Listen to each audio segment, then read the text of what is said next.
Welcome to नाने classes. दोस्तों, नाने क्लासेस के यूट्यूब चैनल पे आपका स्वागत है। आज है 11 जून 2021 और कल आपको वीडियो नहीं मिला था, इसलिए 10 और 11 जून 2021 के जितने भी most important Rajasthan current affairs के क्वेश्चन बनते हैं, आज हम उनका डिस्कस करेंगे। पूरा वीडियो ध्यान से देखना और लास्ट में मैं आपसे क्वेश्चन पूछूंगा जिनके जवाब आपको कमेंट बॉक्स में देना। दोस्तों, वीडियो अच्छा लगे लाइक कर देना, शेयर कर देना।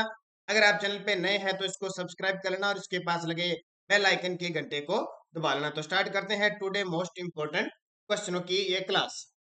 पहला क्वेश्चन देखिए, एसडीजी इंडेक्स 2020-21 के अनुसार लैंगिक समानता में राजस्थान को कौन सा स्थान मिला है?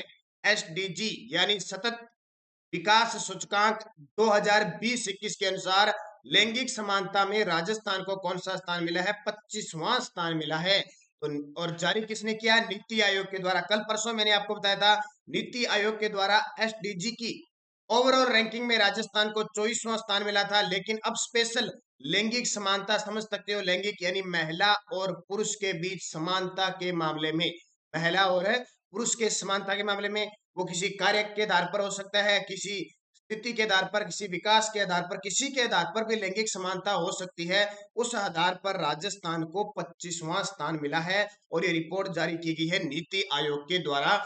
एसडीजी इंडेक्स 2020-21 के अनुसार लैंगिक समानता में राजस्थान को देश में 25वां स्थान मिला है। और आपको मैंने पिछले वीडियो में ये बताया था कि एसडीजी इंडेक्स 17 लक्ष्यों को लेकर शुरू किया गया है। इसका टारगेट है 2030 तक हर इन 17 लक्ष्यों को पूरी तरह से परिपूर्ण रूप से विकसित कर देना। हर एक क्षेत्र में, हर एक देश को, हर एक राज्य को, हर एक जिले को स्वास्थ्य, चिकित्सा, बहुत सारे जितने भी लक्ष्य, उन लक्ष्य को पूर्ण करने का टारगेट बनाया गया है। तो अब ये हर साल क्या है कि कितना लक्ष्य पार कर लिया, किस राज्य को कितनी की जरूरत है, उस हिसाब से ये इंडेक्स जारी किया जा रहा है। तो राजस्थान 25वें स्थान पर है लैंगिक समानता में, जबकि केरल 1 नंबर पे है। केरल क्या है? 1 नंबर पे है। और अंतिम में बिहार राज्य आ जाता है। ज्यादा हम राजस्थान के बारे संदर्भ में ही पढ़ रहे हैं, ज्यादा इंडिया लेवल में तो आप अलग से पढ़ रहे हो, तो मैं वहां पे ज्यादा कोई जानकारी नहीं दूंगा। और एसटीजी की ओवरऑल रैंकिंग अभी आपको बताई थी, तो 24वां स्थान है मिला था। तो इसको याद रखना इंपॉर्टेंट है ये रैंकिंग, क्योंकि जब आर्थिक समीक्षा पढ़ते हैं ना, तो आर्थिक समीक्षा में एसडीजी वगैरह सब आते हैं। तो मैं एक दिन आर्थिक समीक्षा कराऊंगा, तो इसमें स्पेशल, हालांकि मैं करवा रहा हूँ, आरपीएससी कॉलेज लेक्चरर का एग्जाम हो सकता है कब भी, तो एसडीजी इंडेक्स के बारे में पूरा डिटेल आपको एक दिन में वीडियो स्पेशल लेके आऊंगा। दूसरा क्वेश्चन देखिए, राजस्थान के किस जिले में ग्रीनफील्ड इंटरनेशनल एयरपोर्ट विकसित करने के लिए केंद्र और राज्य सरकार के बीच सहमति बनी है? बहुत ही इंपॉर्टेंट क्वेश्चन है। राजस्थान के किस जिले में ग्रीनफील्ड इंटरनेशनल एयरपोर्ट विकसित करने के लिए केंद्र और राज्य सरकार के बीच सहमति बन चुकी है? यानी पहले प्रस्तावित था, वहां बनना पिछले 2 साल से प्रस्तावित था, लेकिन अब इसकी सहमति दोनों के बीच हो चुकी है। तो वो कोट कासिम अलवर, ये स्थान बहुत इंपॉर्टेंट है, कोट कासिम अलवर। अब ये है क्या, कहानी क्या है सारी, तो देखिए, डीएमआईसी यानी दिल्ली मुंबई औद्योगिक कॉरिडोर बन रहा है, जो इधर यूपी से लेकर मुंबई तक, जिसमें राजस्थान का हिस्सा 39% आता है। और इस 39% में जो भी औद्योगिक क्षेत्र है, निवेश क्षेत्र बनेगा, वो रिको के द्वारा बनेगा। ये क्लियर है? 39% पूछ लिया जाता है। दिल्ली मुंबई कॉरिडोर के तहत राजस्थान का हिस्सा 39% है। तो दिल्ली मुंबई औद्योगिक कॉरिडोर के तहत प्रस्तावित ग्रीनफील्ड अंतरराष्ट्रीय एयरपोर्ट कोट कासिम अलवर में केंद्र और राज्य के बीच सहमति हुई। इस एयरपोर्ट का निर्माण 4 चरणों में होगा। अब आप सोचते हो सहमति होगी 2022 में बन जाएगा, तैयार हो जाएगा।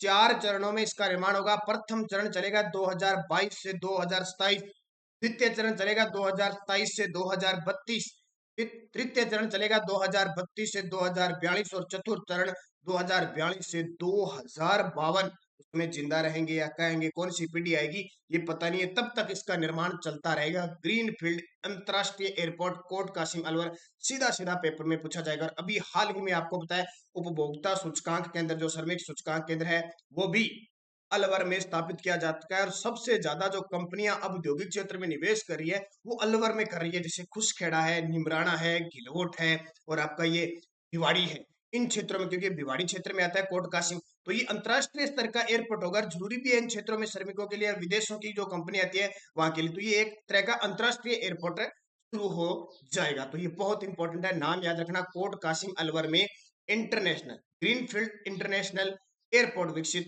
किया जाएगा, जिसमें केंद्र और राज्य के बीच सहमति बन चुकी है। ये याद रखना, किसके तहत? दिल्ली मुंबई औद्योगिक कॉरिडोर ये जो बन रहा है ना, ये बहुत बड़ा हिस्सा है, बहुत बड़ा भाग है। इसमें निवेश क्षेत्र है, औद्योगिक क्षेत्र है, बहुत ज्यादा विकसित होने वाले, हर एक क्षेत्र में इसमें फायदा होने वाला है।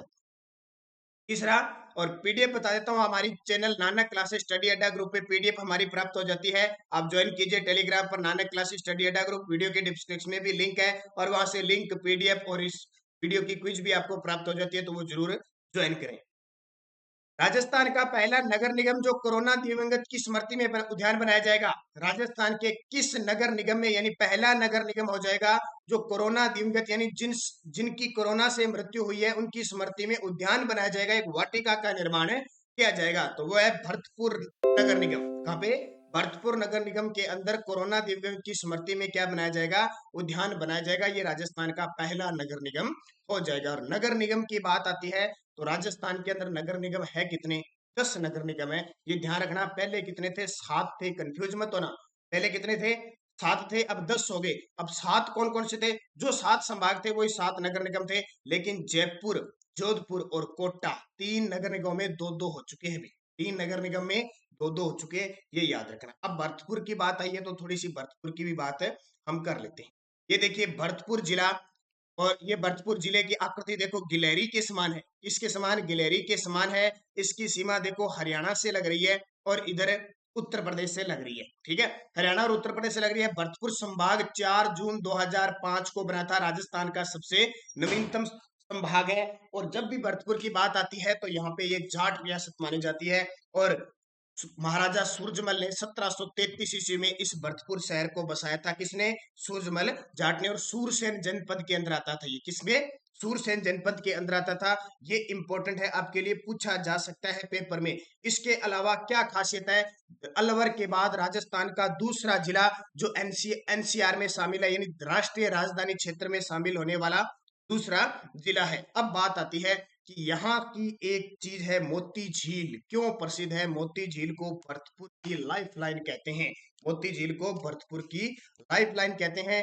राजस्थान का पहला विजय स्तंभ, राजस्थान का पहला विजय स्तंभ कहाँ पे है? तो बयाना भरतपुर में समुद्रगुप्त के द्वारा बनाया गया, ये याद रखना। इसके अलावा यहाँ पर केवलादेव राष्ट्रीय घना पक्षी विहार है जो बहुत ही चर्चित है। केवलादेव जो राष्ट्रीय उद्यान है, राष्ट्रीय उद्यान है, रामसर साइट में घोषित है। इसके अलावा यूनेस्को की विश्व विरासत सूची में भी 1985 में शामिल है। तो ये पक्षियों का स्वर्ग घना पक्षी विहार है, ये यहाँ पे चर्चित है। इसके अलावा यहाँ पे भोजन थाली मेला लगता है कामा भरतपुर में, भोजन थाली मेला लगता है। गंगा दशहरा मेला है, लक्ष्मण का मंदिर है, बहुत सारी चीज। बयाना दुर्ग है, बयाना का युद्ध हुआ था 16 फरवरी 1527 को। खानवा का युद्ध भी इसी भरतपुर क्षेत्र में हुआ था, भरतपुर था। सिकरी बांध यहाँ पे है, नगला जहाज बांध है, डीग भरतपुर जिसे जल महलों की नगरी कहा जाता है। ये सारी चीजें आपके लिए इंपॉर्टेंट है, क्वेश्चन यहाँ से पूछे जाते हैं। और एक दुर्ग तो आपको पता ही है, दुर्ग कौन सा है यहाँ का? भरतपुर का दुर्ग कौन सा हो जाएगा? लोहागढ़ दुर्ग, जो मिट्टी से बना दुर्ग है। और एक और भरतपुर की सबसे बड़ी खासियत, राष्ट्रीय सरसों अनुसंधान केंद्र भी कहाँ पे है? सेवर भरतपुर के अंदर स्थापित है। तो इतनी चीजें आपको याद रखनी है। अगला क्वेश्चन देखिए, रामसनई संप्रदाय के पीठाचार्य डॉक्टर हरि नारायण शास्त्री जिनका हाल ही में निधन हो गया, किस पीठ से संबंधित है? बहुत ही इंपॉर्टेंट है दोस्तों, इस प्रकार के क्वेश्चन पेपर में अक्सर पूछे जाते हैं। रामसनई संप्रदाय के पीठाचार्य डॉक्टर हरि नारायण शास्त्री जिनका हाल ही में निधन हो गया, किस पीठ से संबंधित है? रेण नागौर से, रेण नागौर से संबंधित है। अब शाम 9 बजे हमारी रोज क्लास आती है राजस्थान जीके की, पहले 8 बजे आती थी, अब 9 बजे आने लगी है। और उस क्लास में आपको इस प्रकार के क्वेश्चन बहुत देखने को मिलते हैं, हर एक टाइप के क्वेश्चन देखते हैं। तो जो विद्यार्थी नए जुड़े हुए हैं वो शाम 9 बजे हमारी राजस्थान जीके की क्लास देखना न भूलें। तो देखिए रेण शाखा, अब बात आती है थोड़ी सी बात, पहले तो याद रखना डॉक्टर हरि नारायण शास्त्री रेण शाखा के पीठाचार्य थे जिनका हाल ही में क्या हो गया? निधन हो गया। अब देखिए रामसनई संप्रदाय, रामसनई संप्रदाय की मुख्य शाखा है, मुख्य पीठ है शाहपुरा भीलवाड़ा में, शाहपुरा भीलवाड़ा में मुख्य शाखा है। 4 शाखाएं थी इस रामसनई संप्रदाय की, 4। एक तो मुख्य पीठ तो शाहपुरा भीलवाड़ा में, जिसकी स्थापना किसने की थी? रामसनई संप्रदाय के रामचरण जी ने की थी। एक शाखा थी रेण नागौर के अंदर, संत दरियाव जी ने इसकी स्थापना की थी। एक थी सिंहथल बीकानेर, इसकी स्थापना हरि रामदास जी ने की थी। किसने? हरि रामदास जी ने की थी। और खड़प्पा जोधपुर ये शाखा थी, इसकी स्थापना रामदास जी के द्वारा की गई थी। तो रामशनई संप्रदाय की 4 पीठ है और चारों पीठों में पीठाचार्य हैं। तो वर्तमान में रेण नागौर के जो पीठाचार्य हरि नारायण शास्त्री का निधन हो गया। पेपर में इन शाखाओं के बारे में पूछा जाता है, क्वेश्चन आता है निम्न में से कौन सी रामशनई संप्रदाय की संधि शाखा नहीं है, या उनका संस्थापक कौन है, या पूछा जाता है जिला। तो रेण नागौर, शाहपुरा, भीलवाड़ा, सिंहथल, बीकानेर, खेड़प्पा, जोधपुर। संस्थापक फिर दोबारा बोल देता हूँ, रेण के दरियाव जी, शाहपुरा के तो खुद रामचरण जी, सिंहथल के हरि रामदास जी और खड़प्पा के रामदास जी। ये कंफ्यूज मत होना, और पेपर में क्वेश्चन संत संप्रदाय से यहां से क्वेश्चन पक्का पूछा जाए। अगला, राजस्थान के सरकारी कॉलेजों में ज्ञानदूत कार्यक्रम की शुरुआत कब से हो चुकी है? और बहुत सारे विद्यार्थी जो फर्स्ट ईयर सेकंड ईयर में थे वो तो इतने खुश हो चुके हैं क्योंकि वो प्रमोट हो चुके हैं, प्रमोट कर दिया है उनको, और फाइनल के है उनके पेपर होंगे, ये क्लियर है। तो सरकारी कॉलेजों में कौन सा कार्यक्रम, ज्ञानदूत कार्यक्रम, कब से चलेगा, कब से चल चुका है, तारीख पक्की पेपर में आ सकती है। 9 जून 2021 से इसकी शुरुआत हो चुकी है। तो ज्ञानदूत प्रोग्राम के तहत ग्रीष्म अवकाश के दौरान 9 जून से 30 जून तक ऑनलाइन लाइव क्लास लेने का मौका मिलेगा। यूजी पीजी छात्रों को हर विषय के 20 मुख्य टॉपिक पढ़ाए जाएंगे। इसके लिए शिक्षकों से स्वैच्छिक रूप से क्लास लेने को कहा गया है। लाइव क्लास से ऑनलाइन कंटेंट तैयार करके चैनल पर अपलोड किया जाएगा। जिसको देखना है देखो, नहीं देखना नहीं देखो। और जो शिक्षक स्वैच्छिक है वो क्लास ले सकते हैं। और मुख्य टॉपिक पे ग्रीष्म अवकाश है, तो ये तारीख आपको याद रखनी है, 9 जून से 30 जून तक ऑनलाइन लाइव क्लासे किस किस कार्यक्रम के तहत, ज्ञानदूत कार्यक्रम के तहत। तो स्पेशल सरकारी कॉलेज है, ध्यान रखना, कोई 9वीं 10वीं 11वीं वाली क्लास नहीं है, ज्ञानदूत कार्यक्रम सरकारी कॉलेज है। तो ये याद रखना आपके लिए इंपॉर्टेंट बन जाता है। अगला, राजस्थान में मीरा वाटिका का निर्माण कहाँ किया जाएगा? बहुत ही इंपॉर्टेंट है, बजट में इसकी घोषणा हुई है। और कल शाम मैंने आपको पर्यटन का टॉपिक दिया था, बहुत इंपॉर्टेंट। राजस्थान में मीरा वाटिका का निर्माण कहाँ किया जाएगा? तो याद रखना, मीरा वाटिका का जो निर्माण है वो खानवा भरतपुर के अंदर किया जाएगा। मीरा वाटिका बनाई जाएगी खानवा भरतपुर में। गुरु रैदास का स्मारक बनेगा चित्तौड़गढ़ के अंदर। महाराणा प्रताप का एक स्मारक बनेगा नौसर घाटी पुष्कर के अंदर। और पंडित दीनदयाल उपाध्याय स्मारक बनेगा दानकिया गांव जयपुर में। दानकिया गांव जयपुर में। ये सारे के सारे बजट में घोषणा हुई है, याद रखना। पंडित दीनदयाल उपाध्याय दानकिया गांव जयपुर, महाराणा प्रताप नौसर घाटी पुष्कर, रैदास जी चित्तौड़गढ़ और मीरा वाटिका खानवा। तो ये सारी की सारी बातें आपको याद रखनी है, इंपॉर्टेंट है। मीरा के बारे में आप सब कुछ जानते हो, मीराए तेरो बाजे एक तारो, ठीक है। तो ये कौन सा बजाती थी? वाद्य यंत्र एक तारा बजाती थी।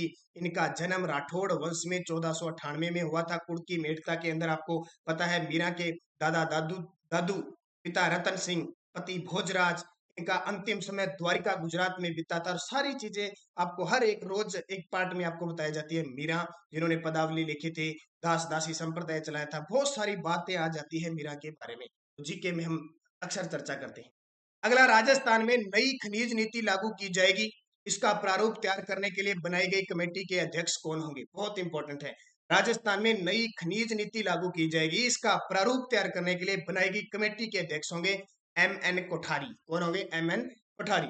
पारदर्शिता, सरलीकरण और भ्रष्टाचार रोकने के आधार पर नई खनिज नीति तैयार करने के लिए 5 लोगों की कमेटी को ड्राफ्ट तैयार करने के लिए जिम्मेदारी सौंपी है। ऐसी बात नहीं है कि खनिज नीति लागू करेंगे उसमें क्या क्या करना है, किस प्रकार करना है, उसके लिए कमेटी बनती है।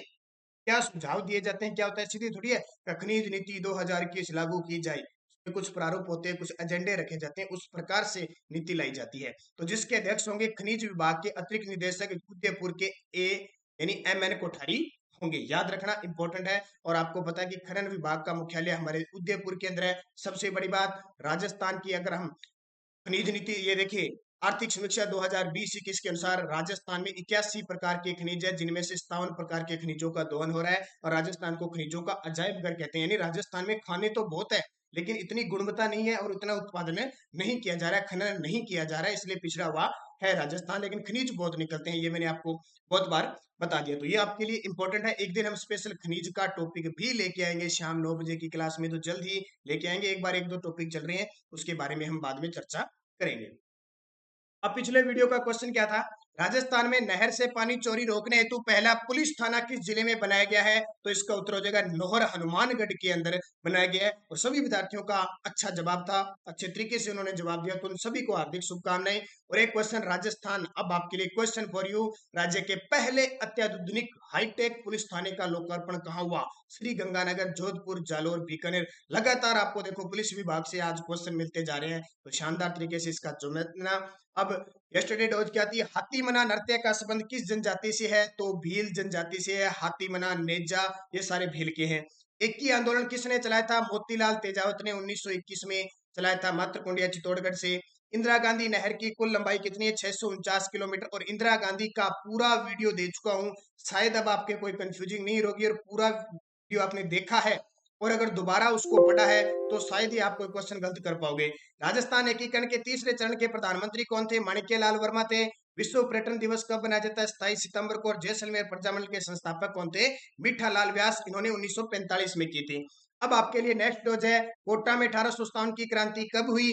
मेवाड़ भील कोर का गठन कब हुआ? अयोध्या किस नदी के किनारे है? राज्य सूचना आयोग के वर्तमान मुख्य सूचना आयुक्त कौन है? राजस्थान की पहली चीनी मिल कहां स्थापित की गई थी? ये 5 क्वेश्चन आपके लिए हैं जो आपको कमेंट बॉक्स में जवाब देने हैं। वीडियो को लाइक करना है, शेयर करना है। कई बार आपको वीडियो नहीं मिल पाता है कुछ वजह से, तो अगले दिन उसके एक साथ क्वेश्चन आपको प्राप्त हो जाते हैं। आप टेंशन मत लिया करो, वीडियो आपको कोई टॉपिक नहीं छोड़ा जाएगा, क्वेश्चन कोई नहीं छोड़ा जाएगा। अगर 1 से 2 दिन क्लास नहीं आती है ना, तो आगे आपकी भरपाई कर दी जाती है, चिंता मत किया करो, आप पीछे का रिवीजन कर लिया करो।